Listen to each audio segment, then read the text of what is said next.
আসসালামু আলাইকুম। আপনারা সবাই কেমন আছেন? আশা করি ভালো আছেন। আলহামদুলিল্লাহ আমিও ভালো আছি। আলহামদুলিল্লাহ আমিও ভালো আছি। তো আপনারা সবাই আমার ভিডিওটা শেষ পর্যন্ত দেখা যাবেন, আর আমি কি বলি কথাগুলো শুনে যাবেন। ইনশাল্লাহ ভালো লাগবে। যে মেয়েরা বাংলাদেশে আছেন, আপনারা সংসার করতেছেন স্বামীর, তারা আমি মনে করি আমার থেকে মানে প্রবাসী মেয়েগো থেকে আপনারা ৭০ গুণে ভালো আছেন। হয়তো বা স্বামী দুইটা বড় কথা বলে এইটাই, কিন্তু এরপরও ভালো আছেন।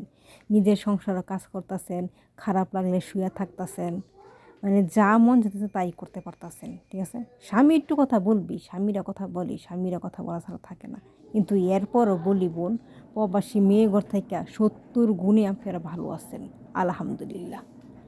সবসময় আমি দেখি আপুরা ভিডিও করে যে স্বামীর ঘর ২০-এর থেকেও তিতা।